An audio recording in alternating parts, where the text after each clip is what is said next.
Hello, guys. Hello. Hi, Thomas and Rob.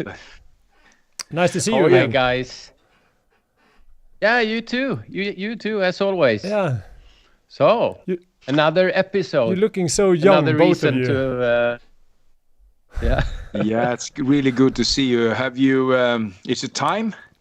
It's time for the famous cheer. Cheers to you all out there. Cheers, guys. And we have the cool. What do you call it? Mugs. I'm not sure. Seidel.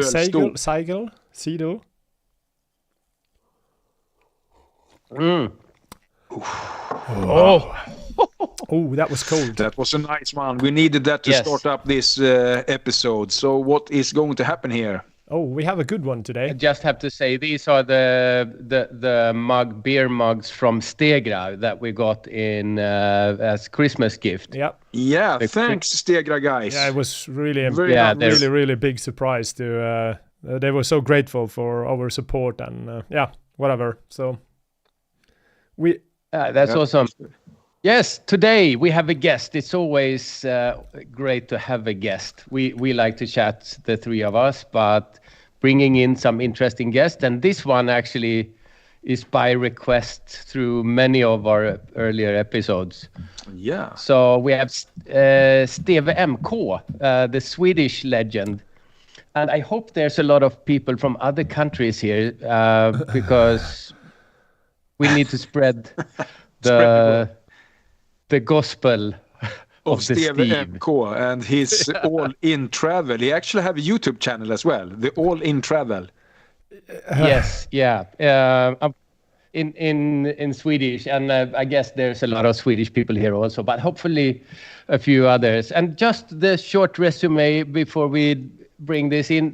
This is a guy who works a little bit and rides the rest of the year in every way that I can imagine when it comes to motorcycles. All the rallies in Europe and Africa Eco Race to Dakar, with the record holder of standing on the saddle wheelies, own travel agency for translated. The subtitle of All In Travel is Crazy Trips for Sick People, and there's a lot of fun stories about that. Yeah, I think there's going to be written folklores about this guy in the future.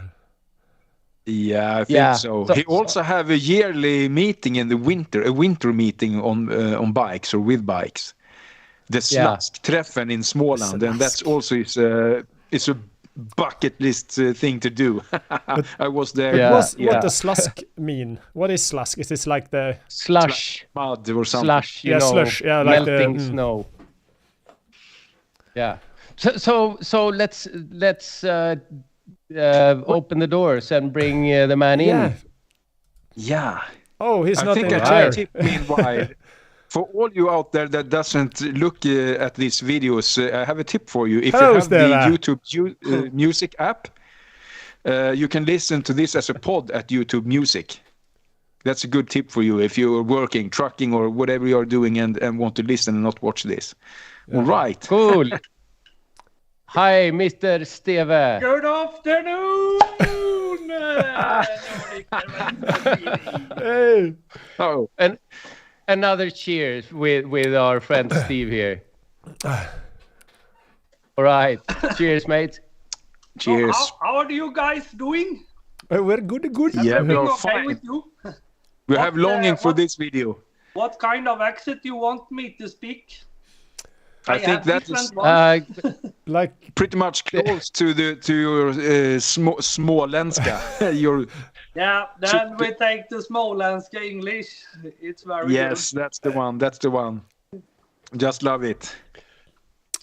Yeah, and as I said in the beginning, if you go and ride the car, you're sort of elite rider. And then I think of elite people, they only do that thing. Like if you're an elite skier, you do that. But you do all the different stuff in motorcycles. And I think we will get to all of that. Could you just introduce yourself, or for those who don't know you, with your words? I'm 22 plus and doing a lot of bike riding all over the world, and everything I do, everything I think about, everything is about motorcycles and traveling and doing rallies and do stupid things with my friends. That's working full time a lot. Then I go away, then back to work again to get the money to go away for traveling or for rallies. So everything is about motorcycles and traveling. Oh. Awesome. And of course you live alone in a cave and don't know why for anything, because otherwise you couldn't do that, I guess. I have a girlfriend and I have a cat and stuff like that.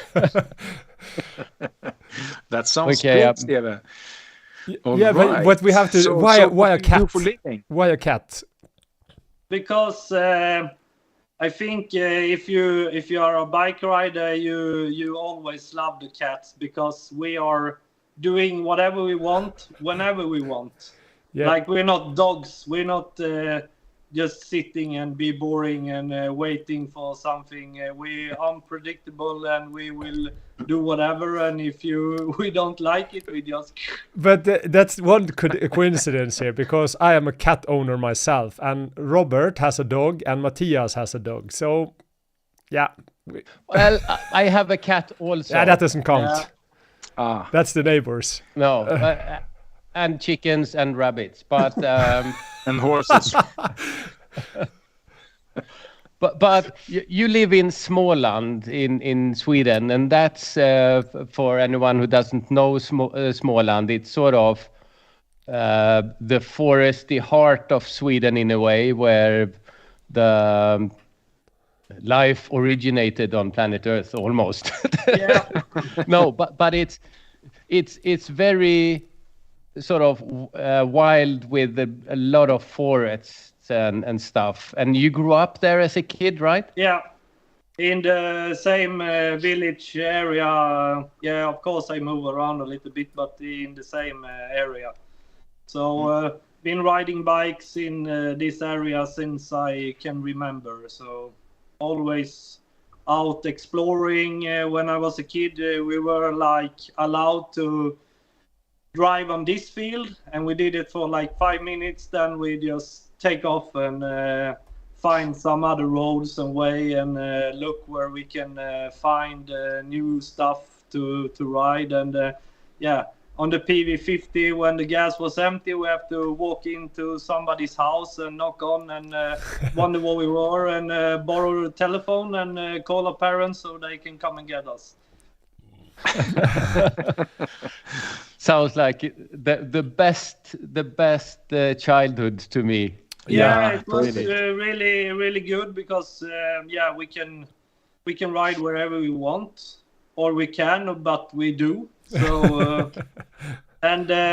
it's really nice to have it like that. But then when you get older, it gets a little bit boring, because you've been riding motocross everywhere. Then you turn 15 and you have to go only 30 kilometers in hours and follow a lot of rules and stuff. So yeah, sure you did. Sure you did on that moped. Yeah, my father, he fixed my moped. It was just in a box when he bought it, and they made it like brand new. And first ride, went on the moped, fell asleep, went into a fence, scratched it up. Then we get to my friend's house, and we did some things with the engine, and it went really good after that. almost all the way back home. Then it totally dead. Yeah. Oh. Yeah, I think everybody who grown up with motorcycle or mopeds had a tendency to adjust the engine in a way that made it go a little bit faster. And of course, all mopeds, at least in Norway when I grew up, was made for bigger, how to say it, cylinders. So you had to, so they managed to kind of get, we call it trim here in Norway. Yeah. Same thing as here. Yeah. But then there's a shift there, I think, because you had this little cross bike or whatever, and then a moped. But when did you start leaving home to go start riding away? For after the moped, it was motocross for a while. Did some competition. Okay, as a sport at the track. Then we started with super motard, so we were really big on super motard, and we were around Sweden and doing a lot of crazy stuff on the super motard. And after that, we made up this journey. We have to have Yamaha Super Tenere 750, the old ones. And we were going the Baltic countries with this old bike, and they were not allowed to cost more than 1,500 euros. And we went on this trip, and there's where the all-in travel starts. And then every year we made up a new trip and go to other countries with other bikes, like the France 500. We had in what age was that, Steve? When you started the France was 10 years ago. Yeah. And before that, I cannot remember. So 11 years ago, I know the first big trip that I remember, but we always go everywhere in Sweden and around. And then we start to also fly to other countries and ride in other countries. Like awesome. When we were younger, we were in the winter time. We went to Thailand and we rented mopeds and bigger bikes and enduro bikes and everything in Thailand and ride around in Thailand. Yeah. This led me into the all-in travel name that you and assume your friends as well have together. Could you explain the all-in travel, the essence of it, so to speak? Yeah, it started when we were on motorcycle parties. When we did the super motard, we had another name we were just in the super motard thing. Then everybody told us everywhere we go, we do go all in. We have everything was maxed out, everything with the drinking, the party, the bikes, the wheelies, the jumping, everything was 100% into everything you did. So everybody, you go all in. So then we started all in, and then we started to travel. So then we added a travel. So then it became all in travel. And it's like now if we're going on a journey, we go all in on that as well. Always all in. Yeah, because it's not like a normal bike touring company or anything. You have the tagline in Swedish, but translated crazy trips for crazy motorcycle journeys for fucked up people. Yes, but exactly. Is that like a disability thing, like the Paralympics, or just people that are known to be crazy? Yeah, known to be crazy. Yeah, okay. I just want to be clear Steve, about that. Stop it. This is a perfect. This is a perfect. The slogan in Swedish, it can be a little bit difficult sometimes. I do a jumbo run with the sidecars and drive handicapped people. So I give out stickers to all the kids. And they starting to read this, and just when I give it to them, I just how is it's going to turn out? Oh, fuck it! That's great. That's great. You didn't think that through, did you? Yeah. No. No. But I think that is the beauty about it, because when you're not trying to be offensive, or you're kind of doing things spontaneous, you can get away with a lot of stuff. Me, for example, I'm born without a filter, so I kind of say what I think, and sometimes I can present myself as a little bit cruel in a way when I talk to people, but because it's not intended for, it's just my way of speaking, so it's easy to kind of get away with it. But when you say fucked up people, people can probably get a little bit offended by that. Yeah, but you also from Norway, so it doesn't matter what you say. Nobody will take you for real anyway. Just yeah, and that comes from a Swede. I'm not saying more. Okay, I think Rob has had a question as well. No, luckily Steve picked that up with the stickers on the handicapped Children's Day. Yeah. So, but and that's when you ride with sidecars, right? On the motorcycles to bring on passengers and kids who want to ride. But what happened with the lady and the dog? Could you tell that one? Yeah, it was on one Jumbo run. We gathered on this field, and everybody, the kids, they get a T-shirt, and they also some grown people, and they get a T-shirt. Then they go around, look at the sidecars, and they pick one they want to go with this guy. So there comes older lady with the dog, and she have the shirt on. And she says she had a dream to want to ride a sidecar, but she also have nightmares that the sidecar will lose from the bike and she will ride away on her own.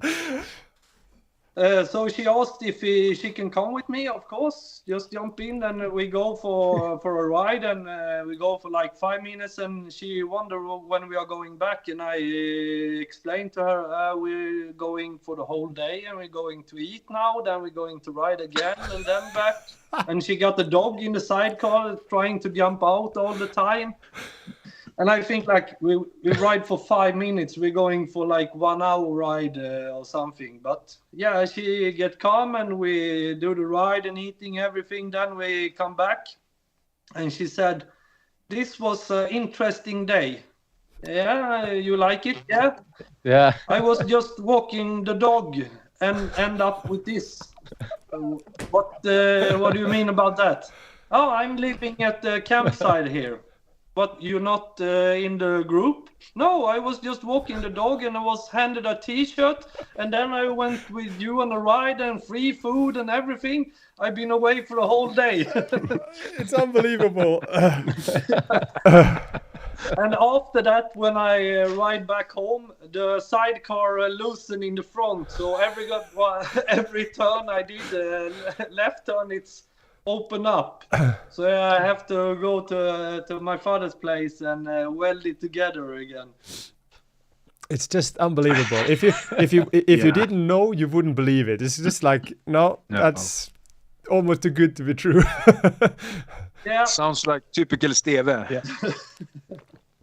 Yeah, she didn't have a clue, and I didn't have a clue. I think she was like in the group, so yeah, it was an interesting day for her. Yeah, for sure. What a story. Wonderful. But these trips that you make, they seem to have a lot of rules. I mean, normal trips, they have rules that you need insurance and gravel tires or whatever.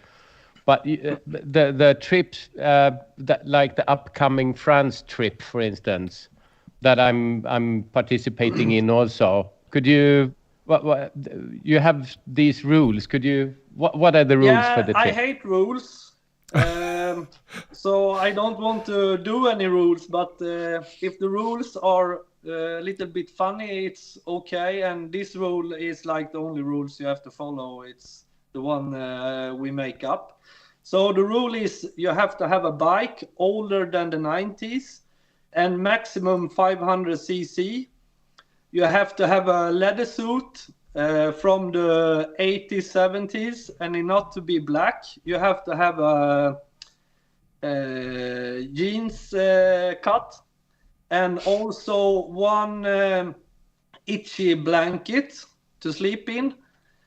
And also you have to have one unnecessary thing with you, and also some puzzle you're doing on the bike.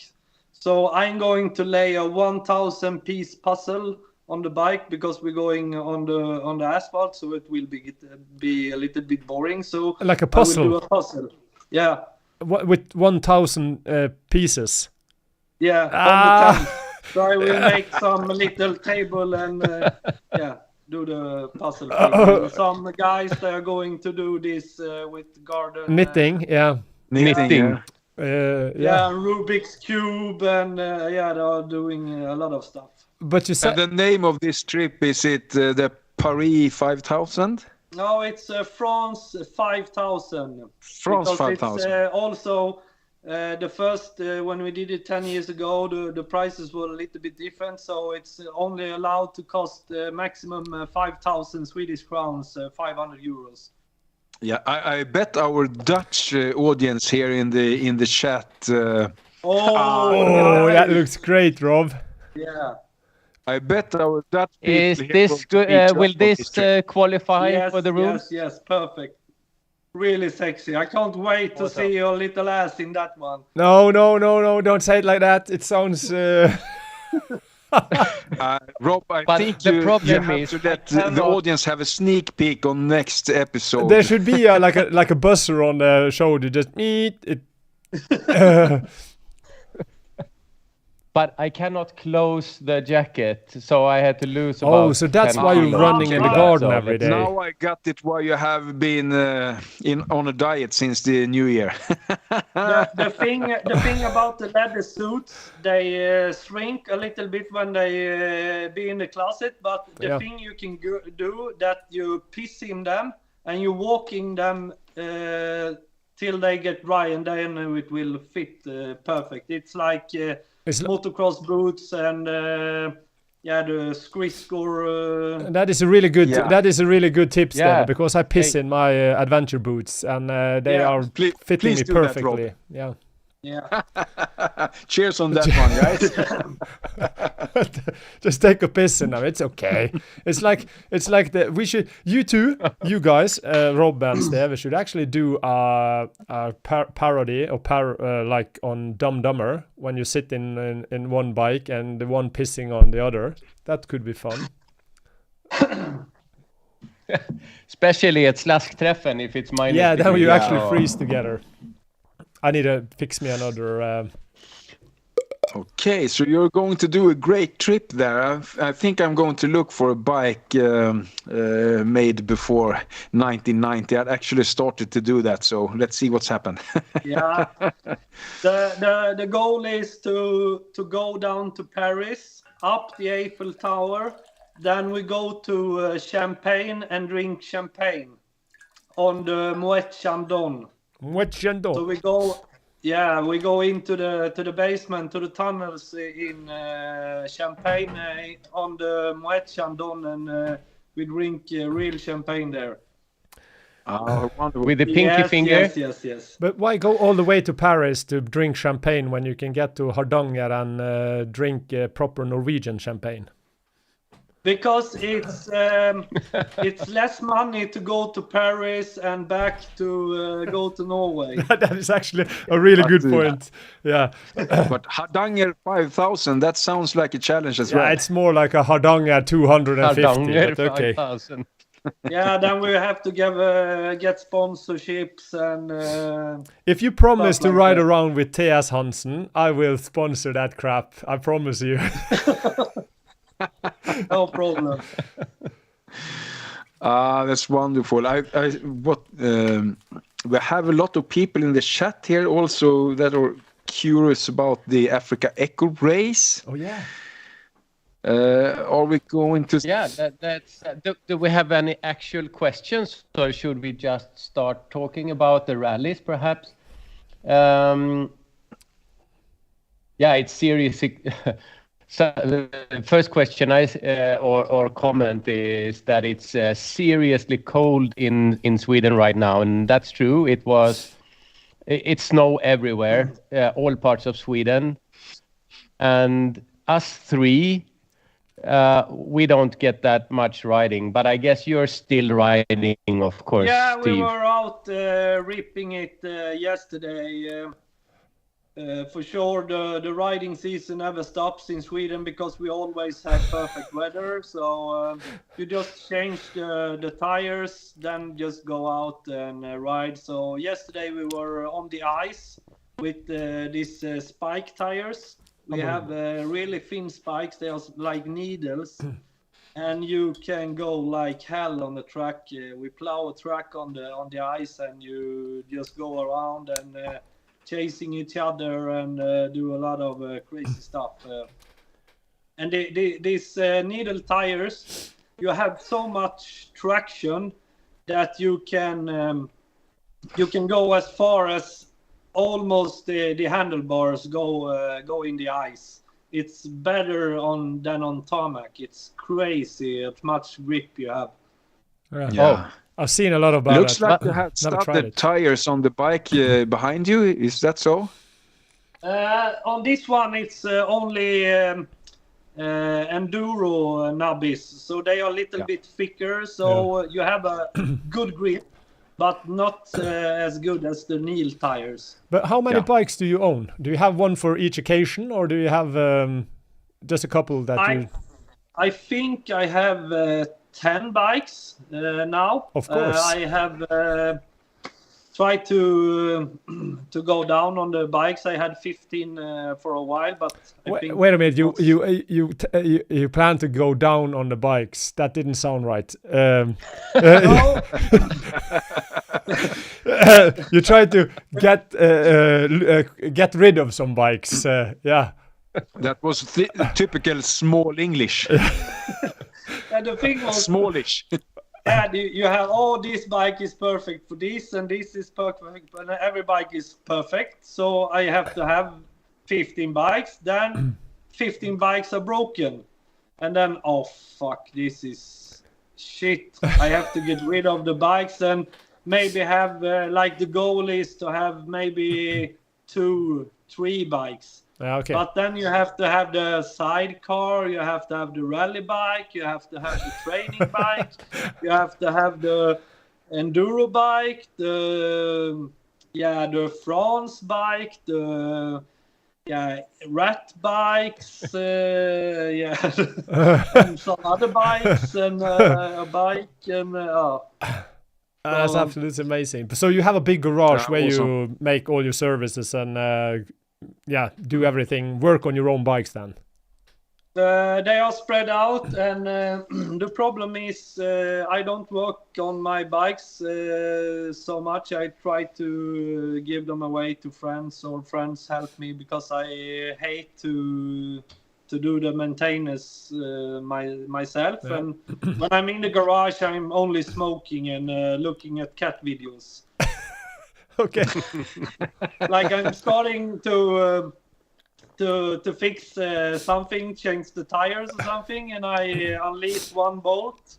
Then it's looking at the telephone, cute cat video, and then 2 hours later I smoke 1 pack of cig and look at 200 cat videos.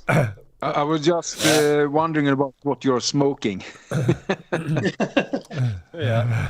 So 1 pack of cigarettes. I thought it was like jazz tobacco. But we have a guy in that called himself Oban Highlander, and Oban is a whiskey brand, if I'm not mistaken. And you told me when you went out before the show that you smoke cigarettes that are dipped in whiskey or cognac. Cognac, yeah. Okay. That sounds interesting. Al Capone. Nice one. Yeah. Okay, you need to have that with you on the Slaskträffen then. So sounds interesting. Have you ever? Yeah, so there's a lot of meetings. You attend these meetings. You arrange your own meetings, and that's like Slaskträffen. Usually we go to Skog, which collides with the France trip this year. That's why we are not going to Skog. Yeah, that's sad. Skog is really nice. And you've been to the Elefantentreffen, that winter meet in Germany. So you go to all these meets and you make all these trips that you arrange, several trips a year. And then you attend a number of rallies. Yeah. There's a lot of biking, and that's only talking about these events, trips, and competitions. Gets us into very much all in. Yeah. But it's an interesting thing about that is that you are always on an event or something with others. Do you ever ride alone or solo? Yeah, sometime I do. Often I go to back in the days, I go to a lot of events on my own. Yeah. And because on a bike you're never alone anyway. Yeah, so, that's true.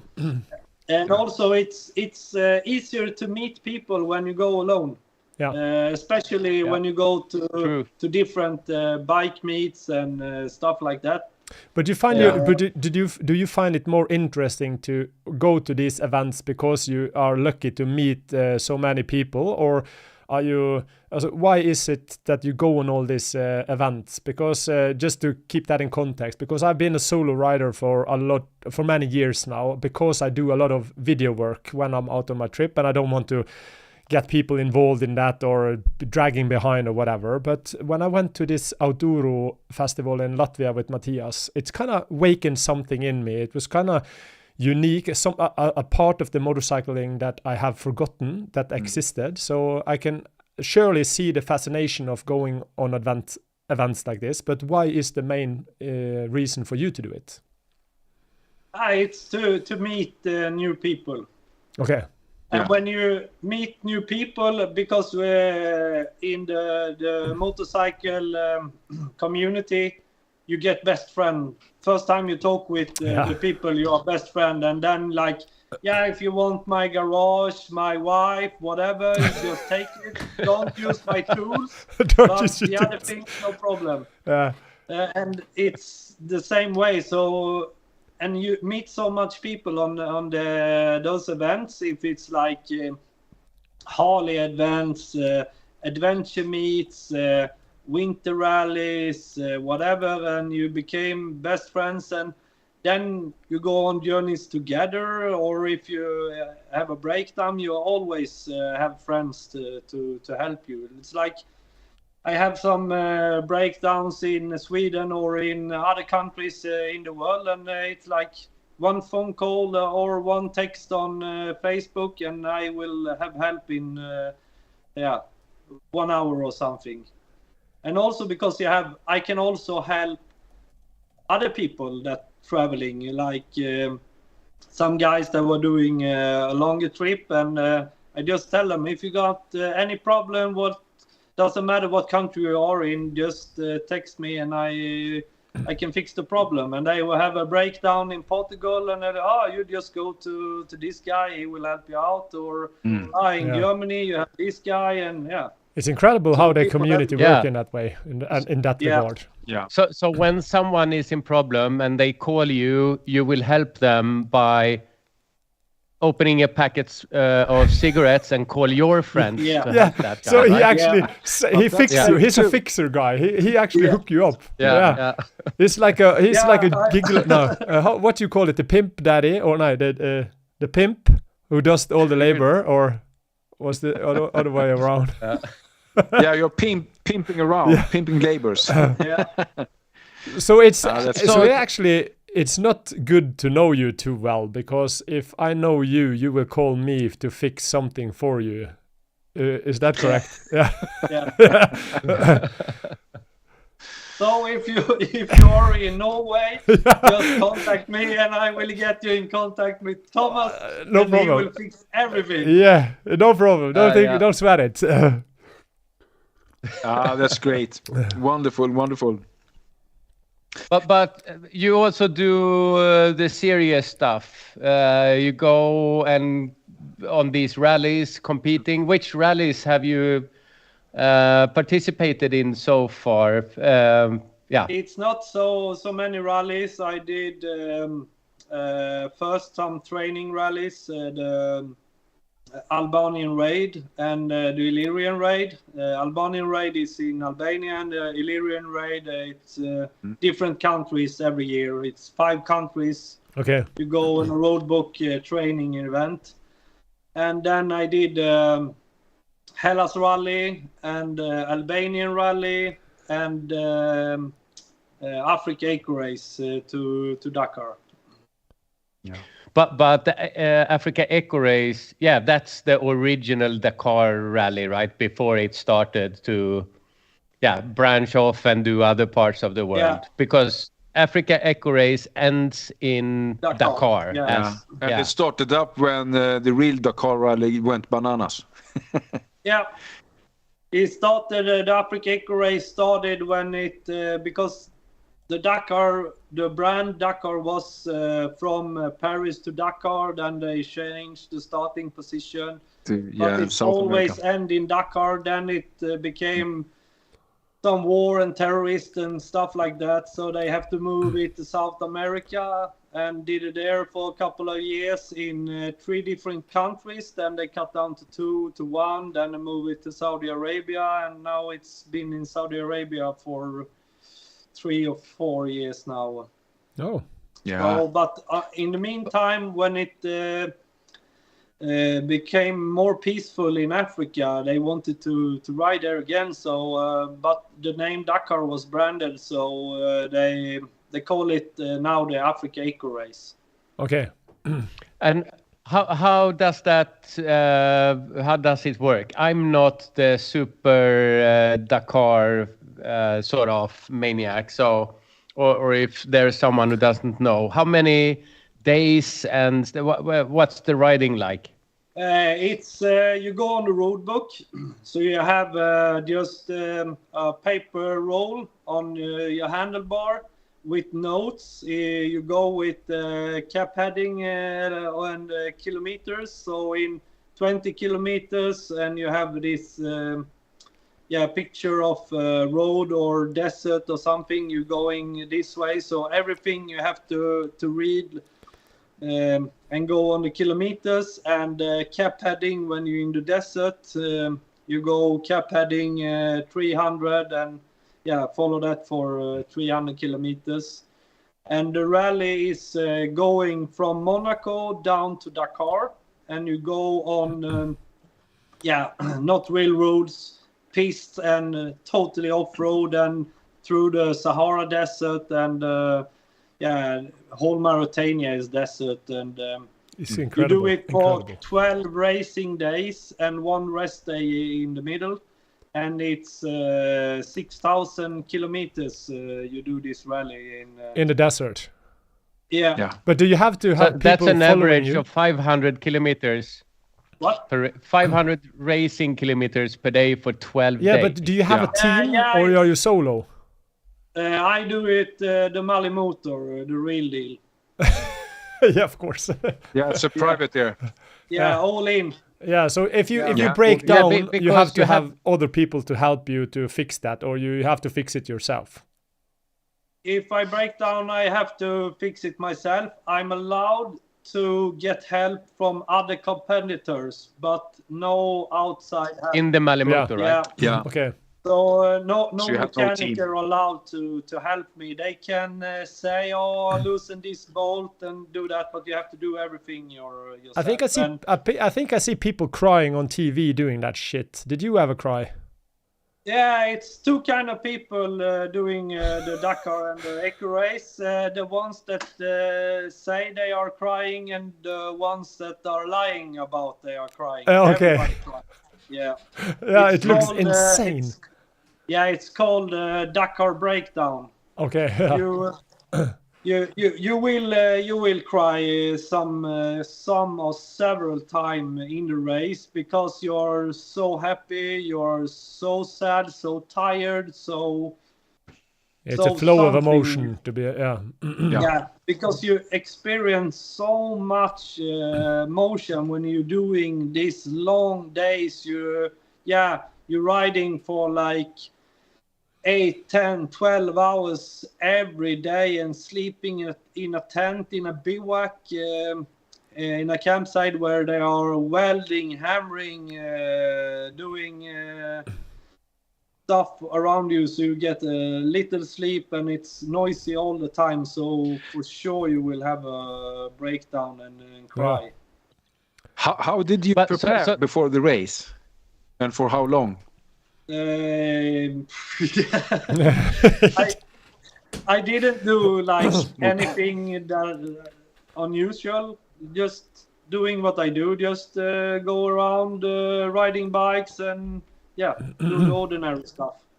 Yeah, but was it something you did not have enough of? Were you enough prepared to do what was necessary, or do you felt like you should do other stuff in forehand if you do it again?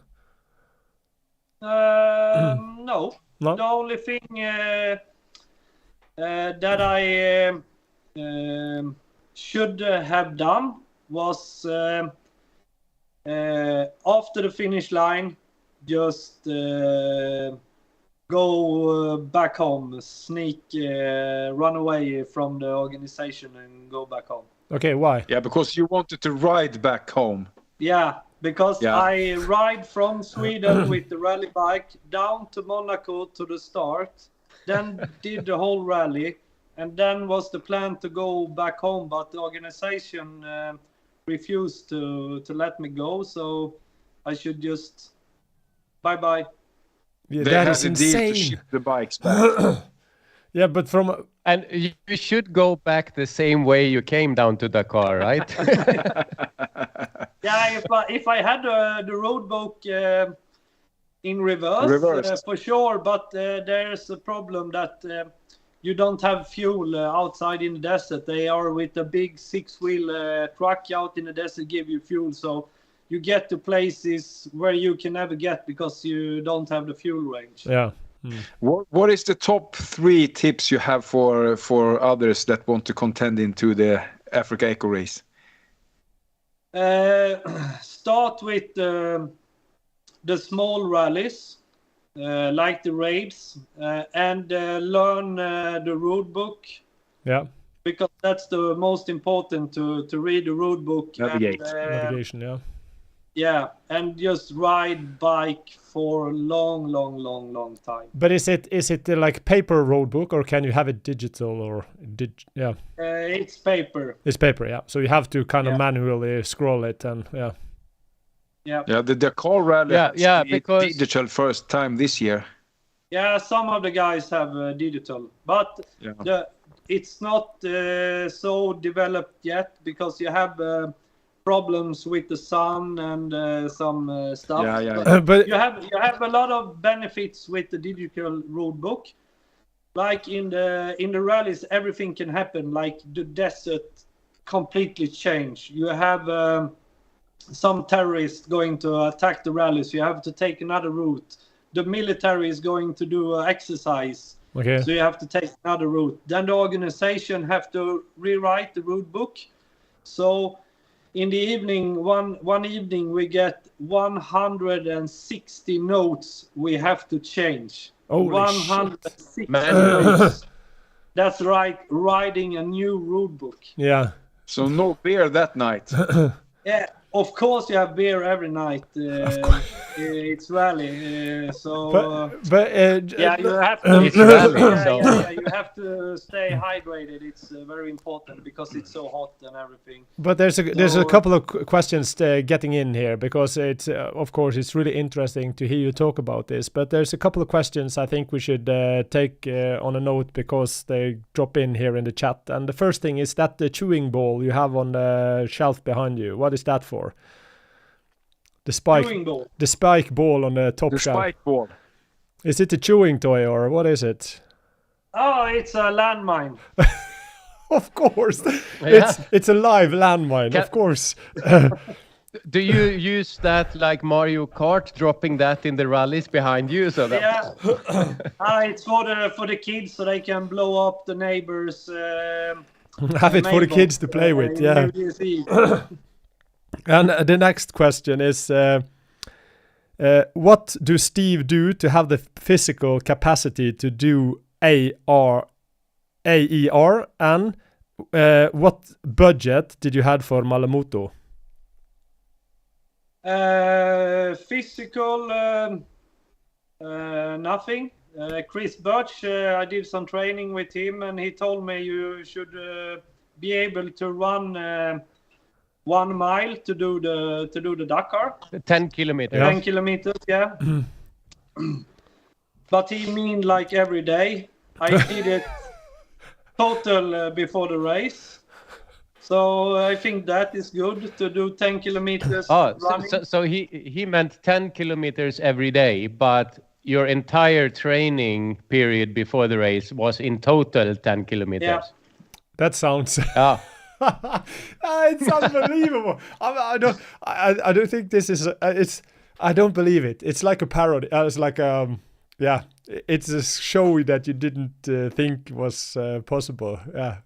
But again, also one thing is, as you said, ride a lot of bike because the rally is riding until you can't take it no more, and then you have to do it. And all over again. Also, if you're doing the Malle Moto, it's for us adventure people. It's really good because setting up the tent, the sleeping bag, the mattress, everything, we have that. It's like nature for us. Yeah. To sleeping in the tent, and people are noisy, standing and doing burnouts all the night. We are used to that thing. So. Yeah, of course. Yeah, because a lot of people, maybe they come to Malle Moto, they never slept in a tent before. They come with some shit mattress and sleeping bag. They don't know how to do stuff. And for us, it's like natural. Yeah. So that's how many packs of cigarettes do Stewe bring on in the toolbox instead of bike parts? I bring. I think I brought 1 or 2 this limp. So 20 or 40 package. Those big packs. Yeah.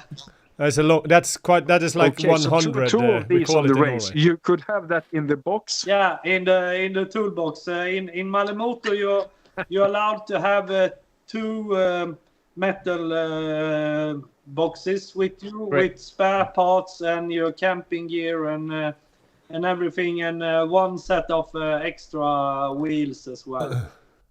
And cigarettes. Yeah. It's so just like, I bring a lot of food from outdoor meals because when you come in, if you're doing a good work, you come in to the bivouac in the afternoon, and then they will not serve dinner like 8, 9, 10 in the evening, so you have to have food. And I didn't carbohydrates. Some dry freezed meals. Yeah, I didn't bring so much spare parts because I don't know how to use them anyway. So, but if you see the bicycle races, you see people pissing at the side of their leg or taking a shit in their hat and throw it away. How do you cope on that in the rallies? Because when I did it, it was because of the corona and every shit. They had moved the rally, so it was in October. So we were there in the hot season. So it was 58 degrees, the hottest day. So 58. Yeah. So you don't need to piss. You sweat it out. Yeah. But when I see. You have one fuel stop in the middle of the day, where you refuel, then you have 15 minutes, the clock is stopping, and you have time for pee. And also before the special and after the special, you also have time to stop and pee. But under the race, you don't stop and pee. Maybe sometimes you stop and pee, but if I was really dedicated to win, I will not stop and pee. I will pee myself. And some guys, they have this condom and a hose down the pants. So I did when I did a raid, and the first time you do a raid, you think you are in the Dakar and you are a Dakar hero and everything. So I was racing nobody, and it was raining. I was totally wet, and I have to pee, and I don't going to stop and pee. Just go, man. I'm trying to piss myself. Then I went over, so when I lay on the side, okay, I can pee now. Just like Rob had to do with his new suit.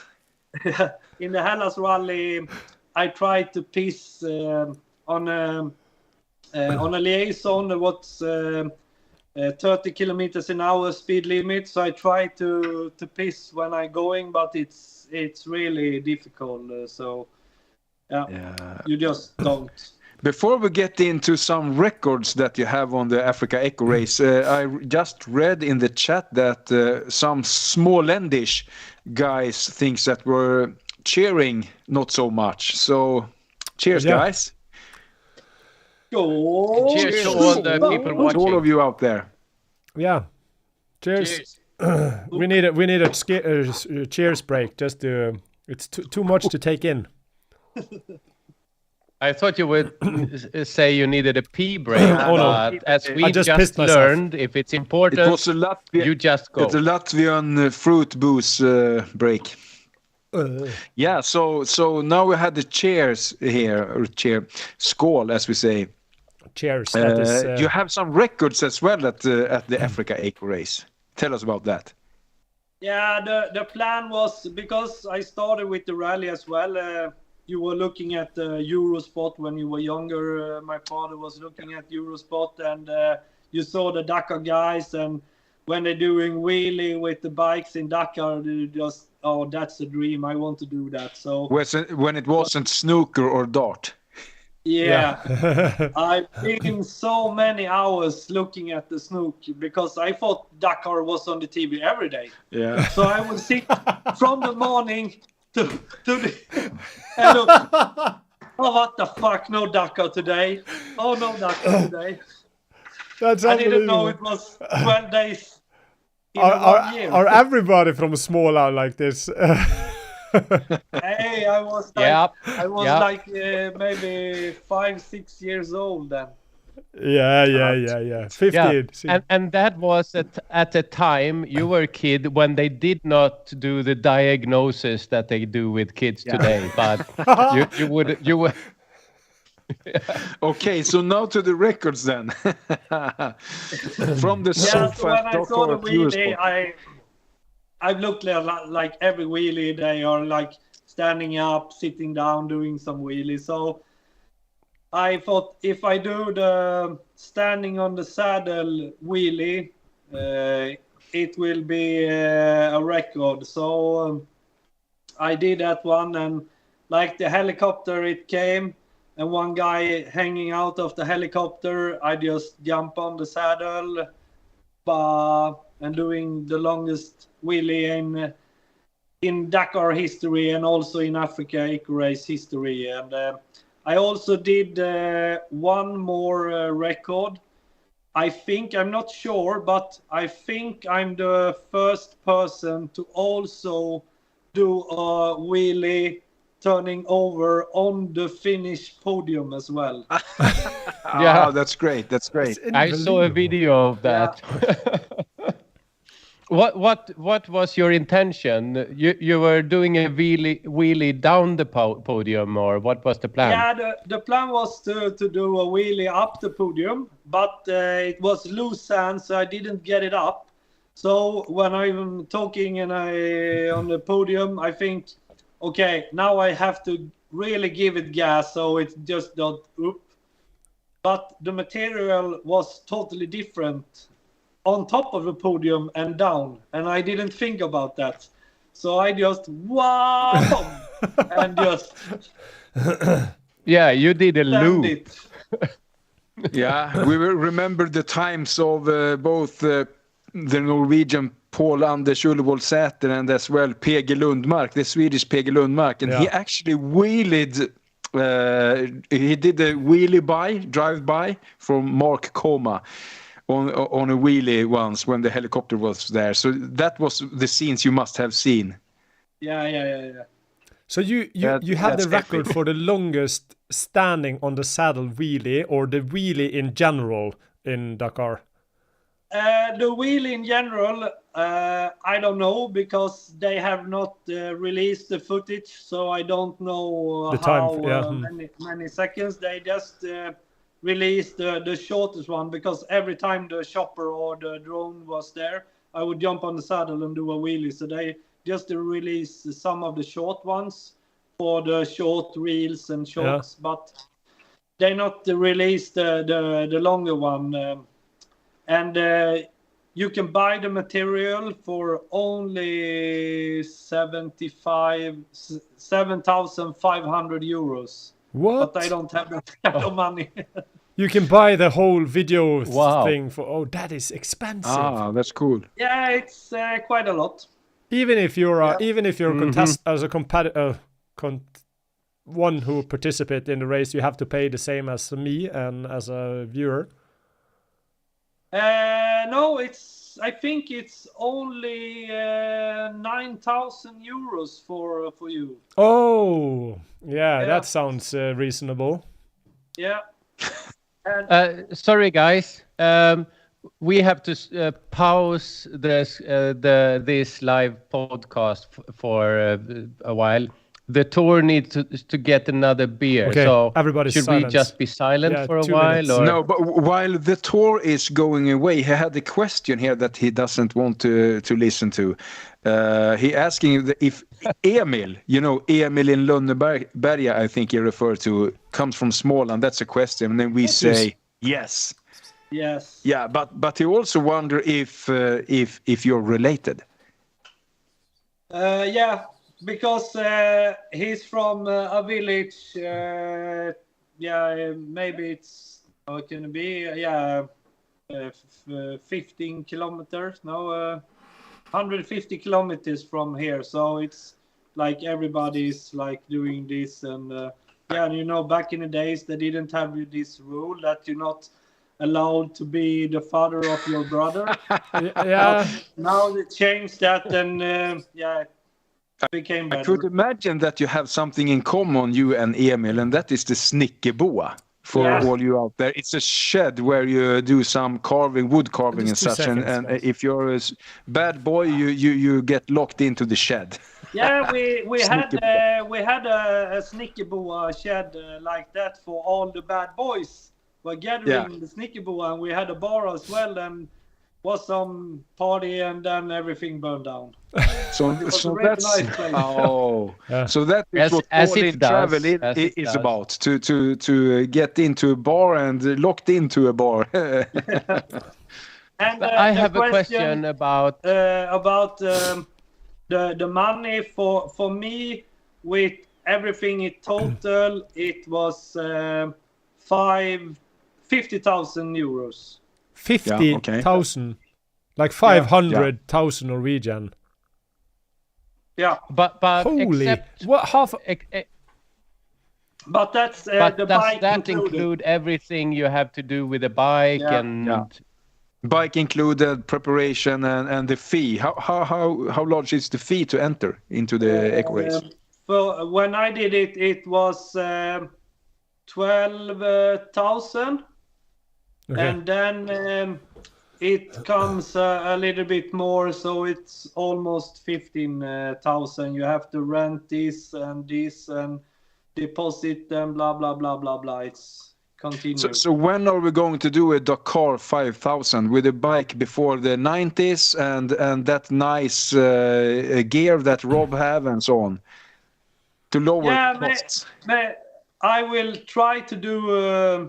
My plan is to do the Africa Eco Race this year, or next year starts after New Year.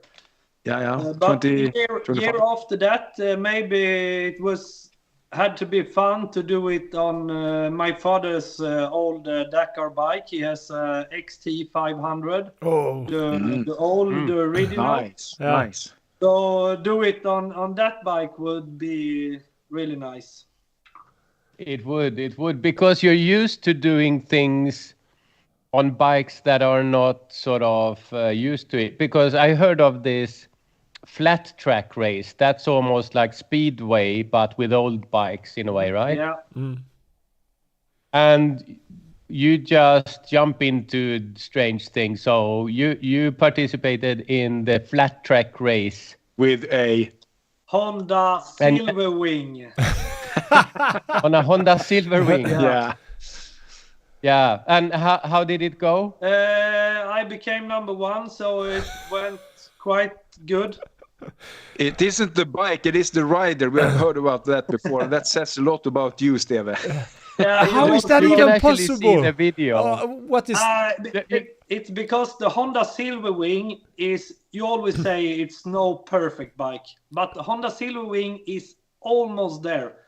We have used it on flat track, stunt riding, enduro riding, winter riding, for long traveling. Yeah, it can do everything.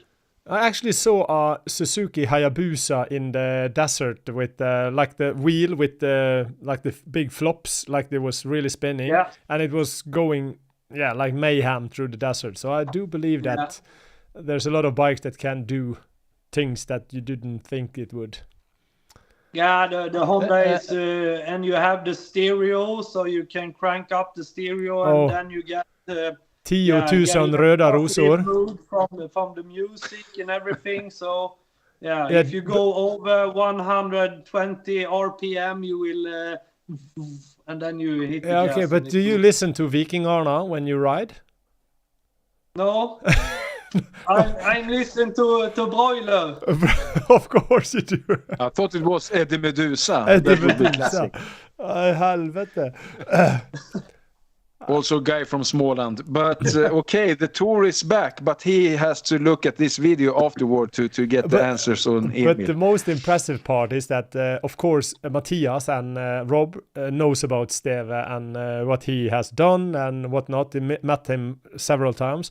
For me, this is the first time actually talking with you, and I'm just probably blown away as much as the audience, and I just find you to be really, really a character I was not expecting, to say at least. It's just amazing. It's just amazing. It blows my mind that, good on you, mate. Yeah, good on you. Yeah, we also have... we just do stuff, and like we just do stuff. You fucking won the Dakar or whatever it was. It's just like we just do stuff. Yeah, but that's the thing. You can prepare for a race and forever. Like if you're looking at at the Dakar now, you have all the pro team, the Yamaha, the KTM, everything. They have brand new bikes. They have the best mechanicers, everything. But the bike will fail anyway.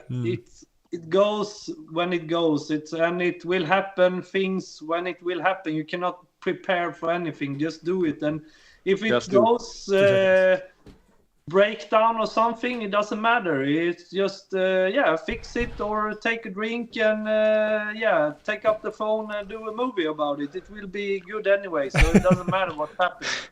I mean, for sure. If you don't have it on tape, you have never done it. I have one more question, because Thomas here is speaking about you as a legend and legendary. We have a large bike meeting in Sweden that is called Lelleträffen. Yeah. And that meeting is on the island Gotland. Yeah. Yeah, and what is your legends from the Lelleträffen and also your involvement? I was there for maybe 10 years or something. They were hating us for... we did everything you should not do. We did it. Legend. The organization... I hear you went with bikes in the water slides to the in the pool. Yeah. We went with the bikes inside, in the beds, everywhere. We did a lot of stupid stuff. And the owners, they hate us. Then we become friends. So I think they thought like it's better to have him like a friend than like an enemy. So Yeah. so then we become friends. Then I was helping them to do commercial about the meeting and helping out with social media and stuff like that. But with the corona and stuff and everything was changing, and so it went down, and the prices of the boats and everything went up. So we have to close the meeting. So sadly, it's not anymore, but it's going to be like a similar, not similar, but for Lelletreffen people and other people, they are going to this other motorcycle meet in Sweden. There a lot of these people are going to the same place, because not only me was crazy like this, as people have been crazy like this forever on this meet. Yeah. And back in the days, the owner, Bobo and Pigge and Eva, they were like the craziest one.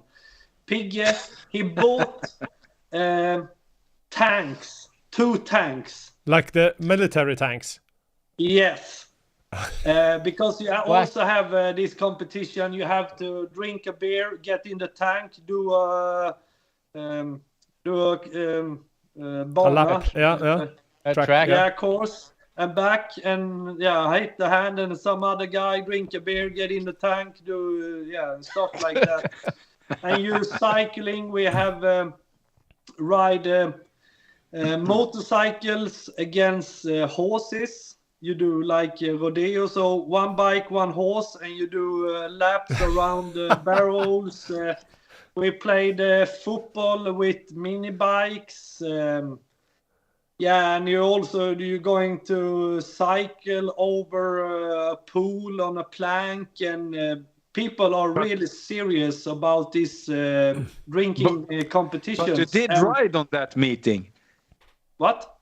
But you did ride on that meeting, on all these activities. Yeah. That's great, because my friends, when they were there, they never was able to ride on that meeting.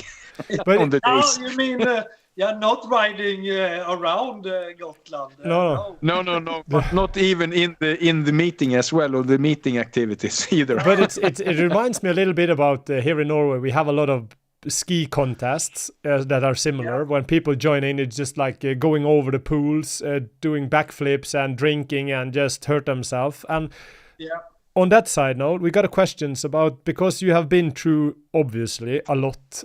And we talked about it a little bit before the show started. What is your biggest or worst physical damage, or what's the worst hurt you had? I think the worst I had, I broke my back this summer. That I think is the worst. Most painful, I think. When you just fall down really slow and you get like, oh no, I know. The most hurtful one was when I was like, 10 years or something. I was on my 80cc. I have been to the beach and swimming. And then on the way back home, I was only dressed in shorts, motocross helmets, and wooden shoes. Träskor. Wooden shoes. Toffler. So I was going back home, and we have this gravel road. It's like a plateau jump. So I just 6 gear flat out on the 80cc, was going to do the jump. Then my friends have made a teepee tent in the middle of the road to fuck with me. So I went right into it and crashed, and I just skidding down the gravel road, and I have stones from my little finger to my little toe everywhere, and my mother was picking the stones out. That was really painful. Yeah. Oh. And just to put that into context, the most painful thing I have ever experienced is when I hit the little toe. When you get out of the shower and you hit the toe in the little in the couch, you just smack in the middle. It's just like, oh, that is the worst thing I ever had. Yeah, it's also like painful when you have the big toe in your boots and you hit the rock. And the nail goes up like in the roof of the boot, and it cracks on the middle. That's also quite painful, and also painful a little while after. I break my big toe on 4 places. Also, your big toe in 4 places. How the fuck did that happen? I was on the bike and hit a rock with my boots with the toe. But that was MX boots. Yeah, and it broke. But it doesn't matter. Damn. Yeah. But then you fixed the toe, right? Dr. Vegar, he looked at some YouTube how to do it. So he did some duct tape around. And then the day after we go to the veterinary, we were in Greece. So we go to the veterinary and did an X-ray, and it looks like it looks. It was broken in 4 places, but they don't do nothing about it. So it's like.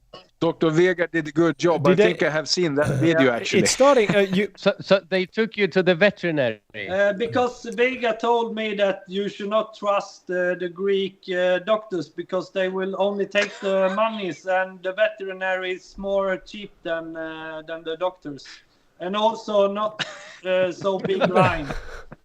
We only waited for 20. But did they get you any horse drugs or anything? There is something in Greece that happened that I do think that you are influenced on to this day. Obviously. It took those 43 minutes from the hotel to find the veterinary. Go in, get X-rayed. 2, we were down at the beach taking 1 beer. 43 minutes. And it cost... That's a record. That's a record as well. And it cost 40 euros. And then I get the X-ray on like this paper you can put in the window, and also on email. Yeah, for the same price. Cheers. Yeah, that one. We need Dennis is here, and he says skål. Super. Yeah, skål. Preka. That was a good one. Yeah, that is all inclusive. But didn't you injure yourself in Albania also? When you, I think, where was that? I think you broke your back somewhere. Yeah, but that was back home in my back roads. So that was back home. Oh. I was just doing a test ride, and the wheel skidded, and I just went into the ditch, like this, bam, and hit my head, and I feel like I get a little bit shorter, and Were you ever dropped as a kid? All in. Did you ever fall off the table when you were a kid? No, but my sister pushed me down the garage place. That's unbelievable. It's unbelievable. It's like a red thread when we started out. Little PV50 from start. I'm a little bit shorter. Amazing. Any tips? This is a question. Are there any tips for people that want to start to try out rallies? Where should I start? If you are in Sweden, as a beginner, you will enter this, how's the name, Robert? Duxo... Daleks Adventure Road Book. Yeah. That's the way. Another way is to go on Albania raid or Illyria raid. There you can choose to do it on a road book and a GPS, so you can have both. So you can go on the road book. Oh, now I'm lost. You just start the GPS and you can get on track again. Yeah. And you can also do it in Greece on Enduro Greece. We can help you out with that. Do some training there. And there's a lot of countries you can go and experience and try to learn road book. You also have Mikael Berglund in Portugal. He can help you out with some road book training. And also you have Mr. Sven B in Sweden. He also really good at road books.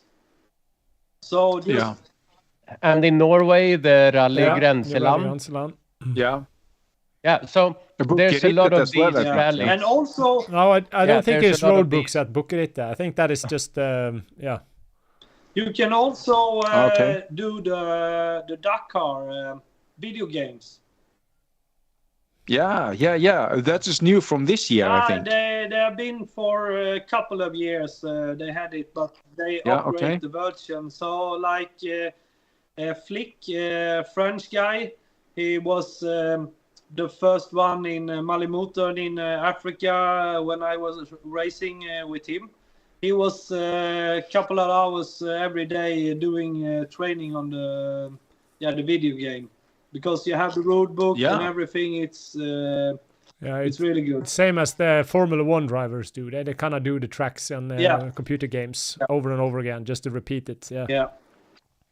That's a great tip. And what bike do you need? You don't need some special bike. You can take whatever you have, and you can go the easiest way is just take your old cell phone or your cell phone, and you can download Rally Navigator or road book reader, the apps. So you can just download it, and you have the road book in your phone, and you can scroll it like that. Or you can just buy a simple road book holder if you want to go with the paper, and one trip master. I know that. I do think that Adventure Spec makes a really good road book holder, like the manual paper thing. Yeah. I saw that online, I think. I think it was Adventure Spec. And if you're going to do the smaller rallies in like the Balkan countries and like Breslav Rally, Dominic Rally, Hellas, Albania, all the smaller rallies, you just go small road book and trip master, no big towers or anything. Just keep it simple and light, and not over 500 cc bike. Just keep a light bike, because they are so tricky, like enduro competition every day on the road book. So you just want to have a small light bike. So and keep it cheap and small, because you're going to crash. So it's no reason to have a fancy road book or tower or something like that. Then it's cool and nice and everything. 19 years ago, I had a DR800. That was also a classic Dakar bike, but I had the factory one or the common one for sale. And I made just a road book holder from a matdosa, a small food box that you have when you get to work. They are in steel or aluminum, and then drilled holes to get 2 rolls, and I had rubber bands and small knobs, so I had to just adjust it with my hands while riding. So that's what I tried at that time. But this was fun, because that was how we did it at that time, by hand. Yeah, that's how you do it, and just keep it simple. And simple as you can, because But spend today the money with the on mobile phone and digital, it's great. on fuel, suspension, and tires, and you don't need all the fancy pegs and pegs and bar risers and fancy and exhaust and blah blah blah. Utan just keep it simple and ride. Spend the money on gasoline and ride a lot. Yeah. So, Steve, I have a challenge for you. If I go to the one of the Daleks roadbook things there, will you compete with me? But you have to use the silver wing. Yeah, I can do that. Rob, remember, it's not the bike. Yeah.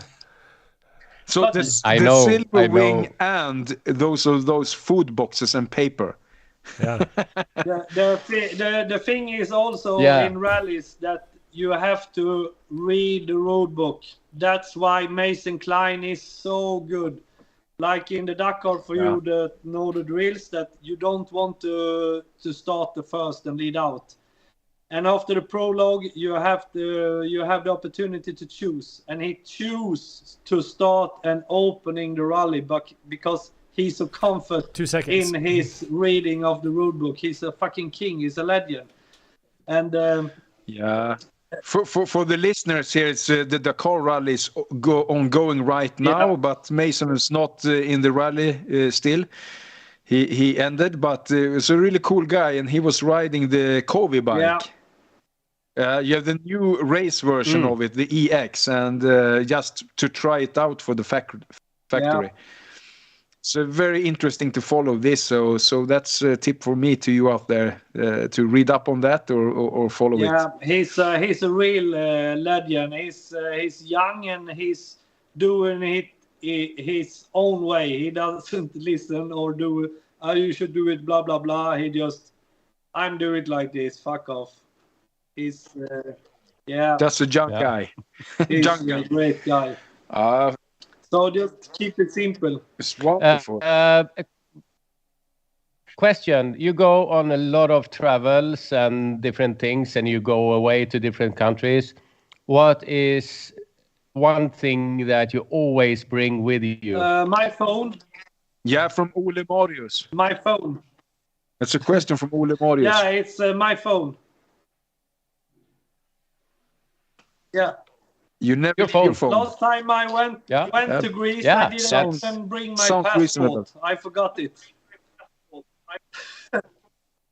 You too. Yeah.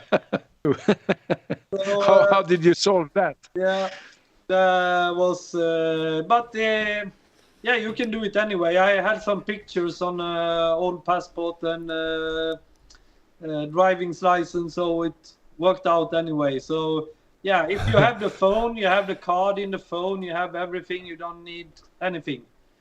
The less you have, it's better. But of course, I take always like everybody else too much stuff, but I try to go as light as possible. It's unbelievable how you can get away with stuff. Light Everybody is is overcomplicating thing. I think it's Yeah. But I do it also. Like, I have so many drills, and I like just wandering around and doing something. Nothing happens. So we were going to fix my bike yesterday. I've been doing it for 2 weeks. Nothing happened. So I have to take 2 buddies to no smoke, no telephone, fix the fucking bike now. So yeah, I do. Okay, so what's the next? Too much stuff. Now we went from Sweden all the way down to Greece with the 500s, and we have the giant loop bag on the back, and I only opened that bag one time to pick out bathing shorts. So, bathing shorts. Yeah. Okay. Everything in the bag was unnecessary. You don't need anything. I heard rumors that you are a fan of skinny dipping. Skinny I think I saw it in school. Yeah, skinny dipping, like you're jumping without the trousers, or Yeah. all natural. That's weight saving. Yeah. Ditch those. But just to be clear, So, Steve, we just passed 1.5 hours soon. So should we try to either stop it soon and do a second episode, or should we just keep on going? I'm just a little bit curious think what we we should have. What are your next challenges, Steve? let's map out 2024. What's going to happen I this try year? to have nothing planned and to don't do anything, just jump on things. But yeah, it get one day into, and now like the whole year is fully booked with people I'm taking to Greece to ride down at the Enduro Greece, and for now we have to ride on the ice as much as we can. Then in a couple of weeks, my friends are doing something with me for 5 days. I don't know where we're going or what we're going to do. I just know that I have to have a megaphone. This you shall. Okay.